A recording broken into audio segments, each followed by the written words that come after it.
बंधूंना भगिनींना विनंती करतो की जाहीर सभेमध्ये जे वाक्य बोलायला नाही पाहिजे असे लहान मुलाबाळासारखे थोडके वाक्य मूर्खासारखे वाक्य म्हणून राजू भाऊला चोर संबोधतो। अरे तू तर महाचोर आहेस। जेव्हा तू आमदार होतास त्यावेळेस रेतीचे डंपरच्या डंपर आणि जेसीबीच्या सोंड्याला पैसे भरून तू आपल्या घरी नेण्याचं काम केलास, तेव्हा लाच तुला वाटली पाहिजे नाही का? राजू भाऊने ते धंदे नाही केले। राजू भाऊला म्हणतो धानाचा धंदा करताय। धानाचा धंदा आज नाही करत, तो त्यांचा व्यवसाय आहे आणि तो आज 25 वर्षापासून व्यवसाय करत आहे आणि ज्या व्यवसायाच्या आधारावर ते मोठे झाले त्या व्यवसायाला कोणी माणूस तुम्ही आम्ही सोडू शकत नाही।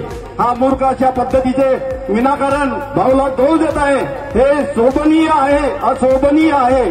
म्हणून याची ओळख करण्याची हा असा निष्कृष्ट प्रचार करण्याची आवश्यकता नाहीये। त्यांनी विकासाचे मुद्दे सांगायला पाहिजे होता। मी हा केलो तो केलो ते सांगायला पाहिजे होता। तो सांगतो मी फुलिया केलो, खरंच त्या माणसानं फुलिया केलं का? अरे ते केंद्राची निधी आहे।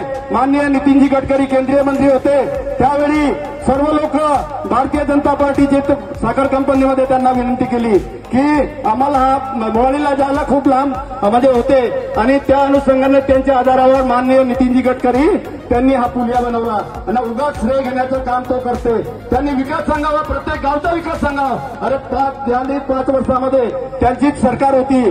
सरकारमध्ये आमदार कसा असावा? कामं आणणारा असावा, जो कामं आणेल त्या क्षेत्राचा विकास होत असते। त्यांनी कोणते कामं आणले? निऱ्या रेतीच्या मागे लागणे, चुगल्या करणे, खोडकिडे करणे, गावागावात झगडे लावणे, ग्रामपंचायतीमध्ये 2 कट पाडणे, असे निकृष्ट काम करणं म्हणजे व्यवहार करण्याचे काम त्या ठिकाणी केलेलं आहे। तुम्ही आम्ही पाहिलेलं आहे आणि भाऊचं सुद्धा काम पाहिले। भाऊनी कोणत्याही माझी जरी ग्रामपंचायत होती हेही नव्हते, पण पालोऱ्यामध्ये हस्तक्षेप केला नाही। तुम्ही आम्ही सर्व साक्षीदार आहोत आणि तो साध्या सोसायटीमध्ये साध्या ठिकाणी हस्तक्षेप करतो आणि प्रत्येकाचे राजकीय जीवन त्या माणसाने या आधारावर उद्ध्वस्त केलेले आहेत आणि त्याची जाणीव बहुतेक जे म्हणजे आमचे नेते आहेत भारतीय जनता पार्टीचे, राष्ट्रवादी पार्टीचे, सर्वांना माहीत आहे।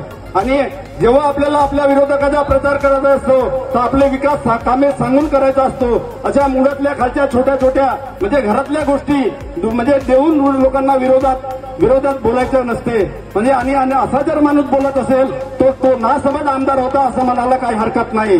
त्यांना म्हणजे कोणत्याही विकासाच्या बाबतीत देणं घेणं नव्हतं। राजूच्या भाऊच्या बाबतीत काम सांगतो की आपल्या भागामध्ये तुम्ही विचारा, मी सांगतो तुम्हाला माहित असेल 3 कोटीचे कामं या पालोऱ्यात झाले। 3 कोटीचे एक यादी देतो तुम्हाला सांगतो की अचानक राजूभाऊ नेहमी आपल्या गावात निवडणुकीच्या आधीपासून यायचे। अचानक राजूभाऊ इकडे मंदिराकडे गेले।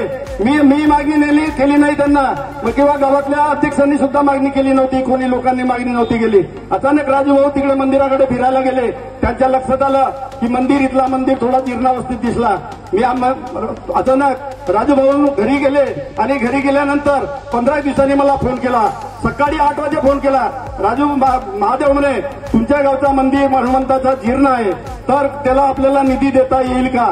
लगेच मी म्हणजे विश्वनाथजी आडगे आणि त्यांची कमिटी होती, पुरुषोत्तम बावनकर वगैरे, त्यांना विश्वासात घेतलो। मंदिर त्या ठिकाणी नेला आणि कोणते काम घ्यायचे आहे म्हणजे त्यांनी सांगितलं। त्या पद्धतीनं 2-3 दिवशी राजूभाऊंनी पत्र दिला।